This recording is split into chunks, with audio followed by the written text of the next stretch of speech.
Berlin Syndrome is directed by Kate Shortland and written by Sean Grant and stars Teresa Palmer. This tells the story of a young photojournalist who goes to Berlin to photograph architecture. She wants to write a book and now she has decided to travel the world. She meets this guy, they get along, they hang out a few times, and one night she goes to his home. A very isolated building in the middle of Berlin, and according to him, Berlin has a lot of buildings like this. Until the next morning comes, after they do it, she can't get out of the house, and this cute relationship develops into a sick obsession. I'm a huge fan of Teresa Palmer, and I really like to see her in movies, and I like that although she isn't a big star, she's always doing these indie films, and I'm a huge fan of independent cinema.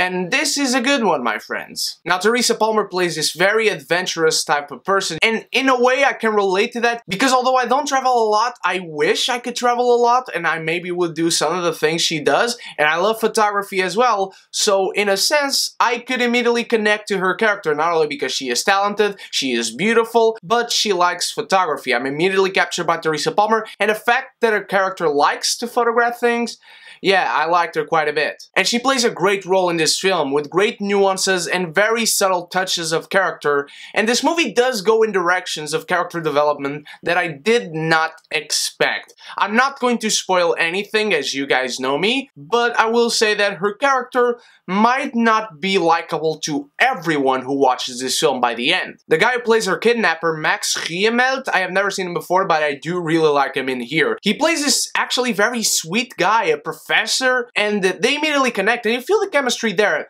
But then this guy does some stuff that is not oh so nice. Literally, they have sex, she says she doesn't want to leave, and he takes that a little too seriously. As I mentioned before, this movie goes in a lot of routes that I did not expect in the character development department, and you get to know this guy truly a lot. You get to see what his damage is, you get to see a little bit of his backstory, and not on flashbacks. That is what I like about this movie. The storytelling is not simplistic, is not spoon-feeding you information. They actually do very well explain this character and how he works psychologically. And his character by the end might not be as unlikable as you might think. I'm not saying I condone what this guy is doing. That is despicable, and I do hate this guy, but you do understand how this guy feels. You get to understand how he came to this point of kidnapping Teresa Palmer, and maybe some other stuff that he does in the film. And that is one of the best aspects of this film, is the psychological analysis of character. This film, to many, will be an isolation thriller about someone who is entrapped and wants to leave. This is actually a character study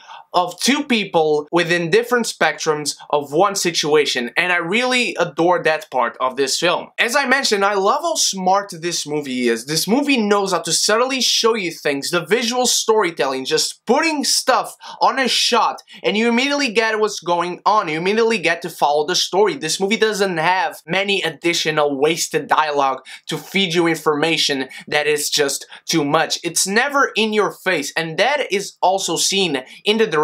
The direction of this film is fantastic. It has a very low-tone score, and I mean low-tone because the score is never loud and in your face. The score is always very subtle, it's always very creepy, very sinister, but it's also at points endearing. That goes to the characters again, but the direction is amazing. There are a lot of times where you just follow characters through halls or through this house that Teresa Palmer is trapped in, and you get to find things out again through just shots. You see Teresa Palmer looking at something, and then you see the camera shooting that something that she is looking at. That is simplistic and beautiful storytelling at its best. The problems I do have with the film come in the script. It's not that I think it's a bad script, not at all.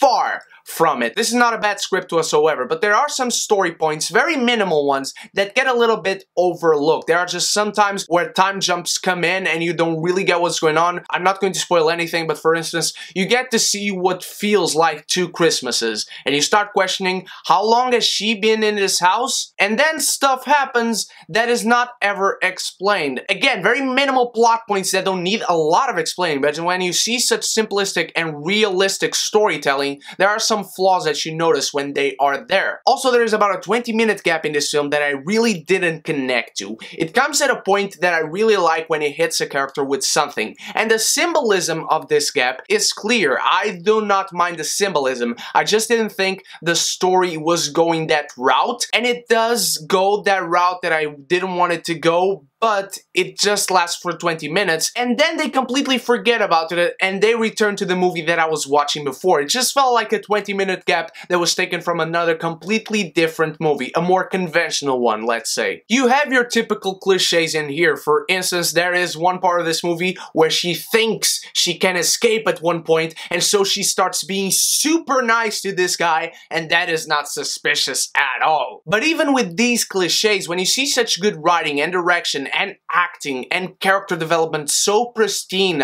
on the frame that is just too good to ignore, Berlin Syndrome is another movie that is simplistic both in its budget and in its storytelling, and it doesn't go to places that it doesn't need to go. I didn't enjoy a particular 20-minute section of this film, but I can understand other people enjoy it because it's not bad. To me, personally, it just didn't fit. This is a gripping, intelligent, and intense thriller with great performances, beautiful, simple direction, and amazing, pristine storytelling that is very rare nowadays, and another movie that gives great name to indie filmmaking. And fantastic art direction, amazing score, is absolutely a martini. It is a good time, anytime.